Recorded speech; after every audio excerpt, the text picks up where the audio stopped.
Go yard. I got so much motherfucking design on right now.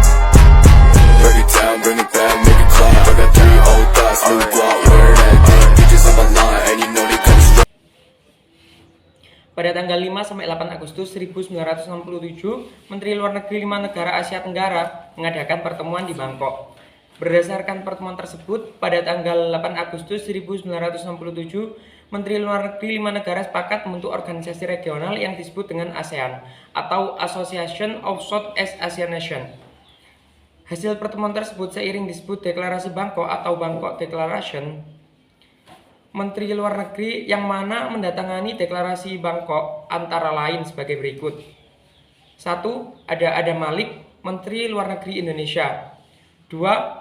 S. Raja Ratnam, Menteri Luar Negeri Singapura. 3. Tanan Koman, Menteri Luar Negeri Thailand. 4. Tun Abdul Razak, Menteri Luar Negeri Malaysia. 5. Narcisco Ramos, Menteri Luar Negeri Filipina. Peran Indonesia di dalam ASEAN sangat besar. Pada masa pemerintah Orde Baru, Indonesia dianggap sebagai pemimpin ASEAN. Segala bentuk kebijakan ekonomi ASEAN selalu melihat sikap Indonesia. Indonesia juga berhasil menggalang bantuan dalam penyelesaian masalah perang saudara di Kamboja sebagai akibat dari perang Vietnam atas inisiatif Indonesia. Diselenggarakan suatu konferensi di Jakarta pada tanggal 15 sampai 17 Mei 1970 yang dihadiri 11 negara yaitu Indonesia, Malaysia, Laos, Vietnam Selatan, Filipina, Jepang, Korea Selatan, Thailand, Singapura, Australia, dan Selandia Baru.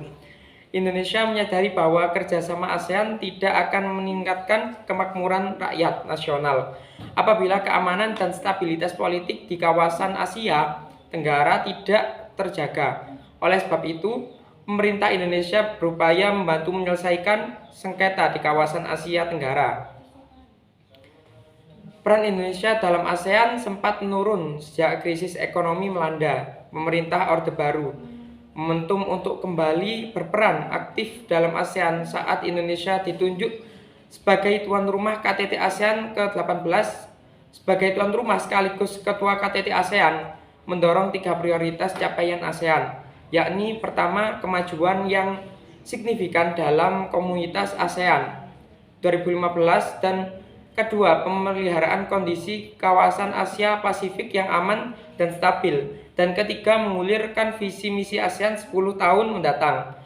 Komunitas ekonomi dicetak dalam implementasi Piagam ASEAN dan Cetak Biru Komunitas ASEAN 2015.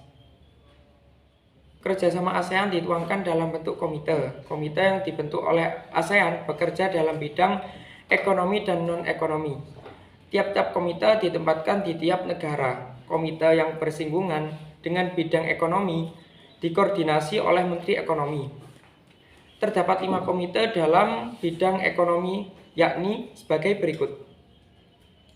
1. Komite Perdagangan dan Pariwisata atau Komite on Trade and Tourism atau COTT dan berkedudukan di Singapura. Yang kedua yakni Komite Industri Pertambangan dan Energi atau Komite of Industry Mineral and Energy atau KOIME yang berkedudukan di Filipina. C. Komite Keuangan dan Perbankan, Komite in Finance and Bank of COFAC yang berkedudukan di Thailand. D.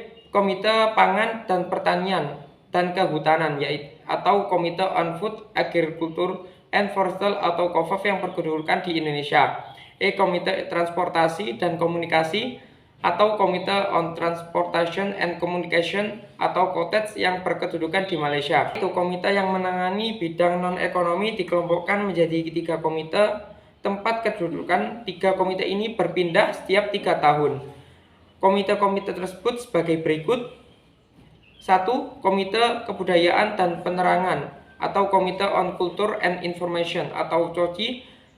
2. Komite Ilmu Pengetahuan dan Teknologi atau Komite in Science and Technology atau KOS.